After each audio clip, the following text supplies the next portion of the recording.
morning, this is Environmental Intelligence, episode 54 for July 7th, 2026. Let's get into the latest environmental developments across Canadian jurisdictions. BC advances conservation planning across 127,000 hectares of ecosystems and wilderness areas. British Columbia has initiated 3 new conservation planning projects that will set land use parameters for large wilderness blocks. Parallel reporting highlights permafrost-driven acidification in Arctic rivers and lakes, with direct implications for northern water quality monitoring programs. A separate opinion analysis questions the environmental trade-offs embedded in a major BC pipeline decision.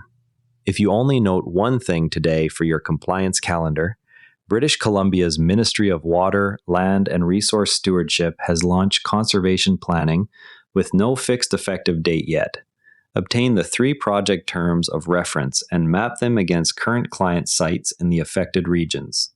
British Columbia's Ministry of Water, Land and Resource Stewardship announced that work is now underway on 3 conservation planning projects. The planning areas together cover approximately 127,000 hectares of ecosystems and wilderness.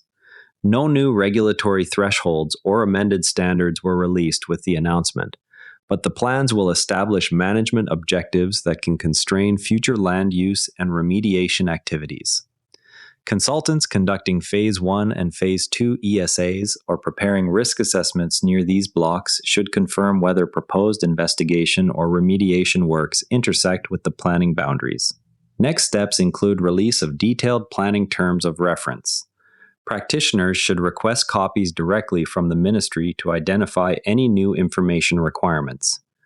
3 separate planning processes have started that will define objectives for roughly 127,000 hectares. The resulting plans may impose new constraints on industrial activity and site remediation within or adjacent to the planning areas. No comment deadline has been published. BC Hydro is distributing free smart thermostats.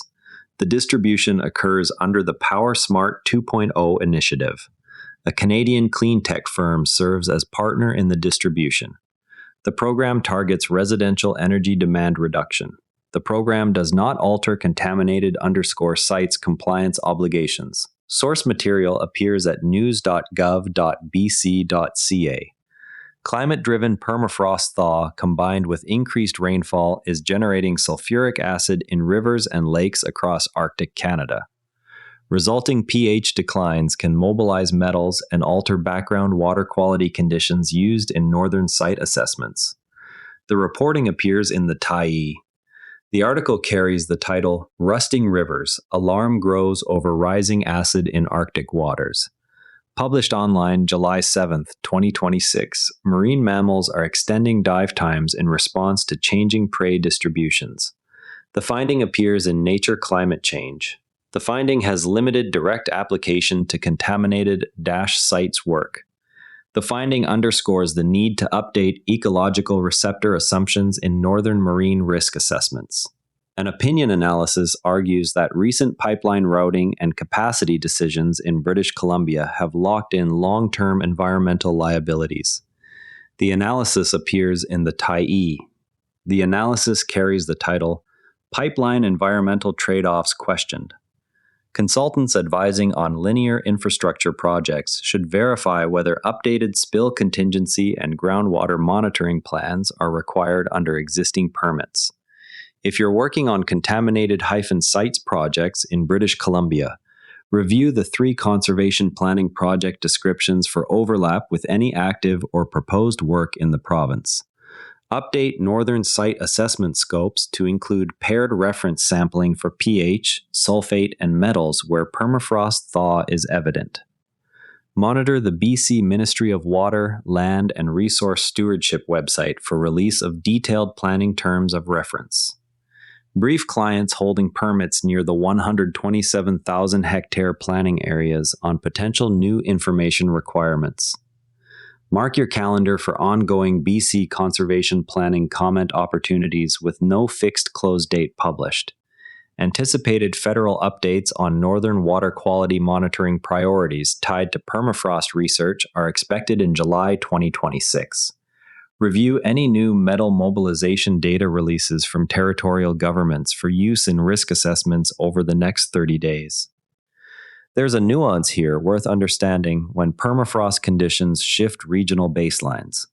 A routine groundwater sampling round in the Northwest Territories returns pH values 1.5 units lower than the previous year's data at the same wells, with concurrent spikes in sulfate and dissolved metals.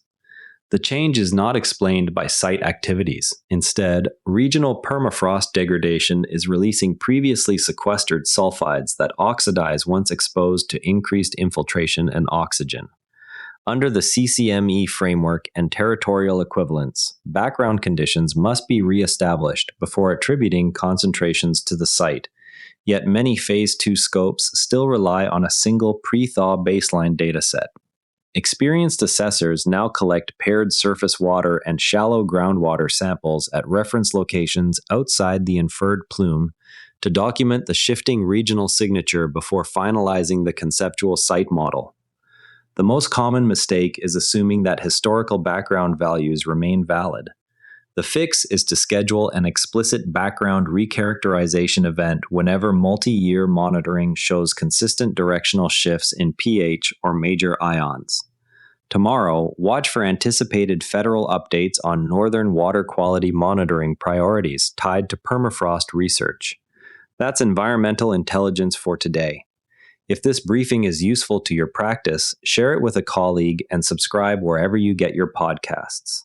We'll be back with the next briefing. Have a productive day, and if you'd rather watch than listen, find us on YouTube at NARA Network. Links in the show notes.